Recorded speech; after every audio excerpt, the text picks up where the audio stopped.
And welcome back. This is another episode of the Two Alphas Talk. Today we're going to speak to you about everyday carry, also known as EDC. Right. Now, some things we've seen on the internet, Instagram, Facebook, people posting pictures of what their EDC is. That's sometimes not a good thing, because now if the person knows you, they know what you're carrying. So kind of keep those pictures to yourself if you can.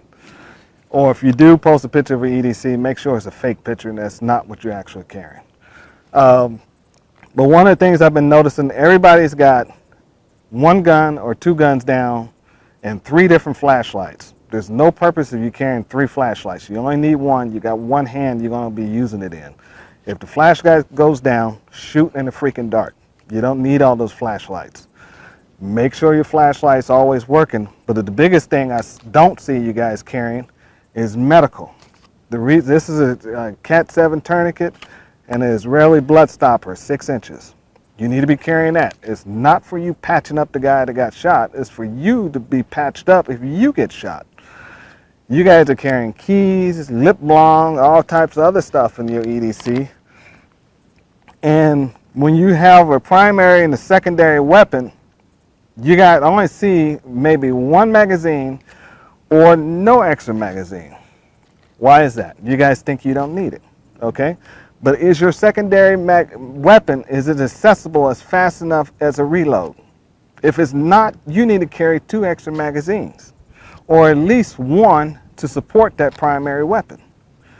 So, you know, a lot of guys got like 3 flashlights, a bunch of knives on them. If you're carrying 2 guns, why do I need 3 knives? Because I'm shooting first, I'm not stabbing. Well, you know, there's a big push nowadays. There's a bunch of people stabbing and shooting at the same time. Oh, I forgot all about that. So a lot of people are falling into that video. That fad. Right. So, you know, you got a gun in one hand and a knife, poke a little bit, poke, you know, that kind of thing. Other thing that you have to understand, majority of malfunctions occur with semi-automatics are caused by the magazine. So if you have more than one magazine, you can strip that one magazine out and come back with a fresh magazine. If you go to the range and you have the same magazines that you carry or the same magazines that you use at the range, you need to make an assessment and make a little bit of investment on carry magazines only. Practice magazines over here, carry magazines over here. Sometimes you may interchange them. I understand the carry magazines then turn into practice magazines.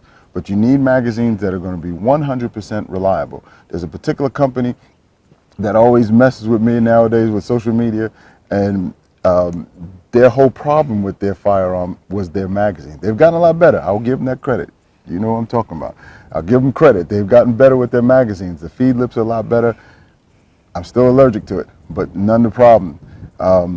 But that's the key. When you have a firearm, a semi-automatic, you have to know where its limitations are, what's its weak points. And the weak points in semi-automatics are the magazines. So make sure you have a secondary magazine, or, as Al said earlier, if you're going to carry 2 guns, make sure that it's accessible, if not as fast as a reload, faster than a reload. Thing called New York reload, and that's kept drawing another gun, all right? So when you go to draw that secondary gun, it should be just as fast as if you do a reload. Some of the fastest guys do reloads in 2 seconds or less. You need to be able to get that gun into play in that same period of time. And if not, you need to practice to the point where this one it goes bad, malfunction, whatever it is, you can get rid of that. And believe me, when I say get rid of it, get rid of it. It's do you no good. It's nothing more than a hammer at this point. Go drop that one and go to your secondary. And don't worry about dropping your gun and scarring it up. I mean, it's a gun. I mean, so what? If you don't want to drop your gun and scar it up, hey, you know. Well, you know, some guys have Kimbers. So I didn't want to mention no names, and I don't know why you mention names. Yeah, they're very pretty. Right, I like them. You like pretty guns. I'm not gonna say anything bad, you know. But nobody wants a scar down the side of a nicely ornamented slide. Should be able to just throw it in the dirt and pick it up and keep on moving. I mean, it's a tool. I mean, that's all it is. So you're not using it to eat with. But like I said, to combat, to carrying extra mags and get to that secondary reload, Stop with all the knives. Stop with all the 1,000 flashlights. You only need one that works. You only need one good knife that works. And that's the one you're going to go to. Maybe you want to carry an extra pocket knife because your combat knife is maybe too big to be pulling out, to be showing people. Well, you might want to carry a little, a little pocket knife, to cut some strings or something like that with.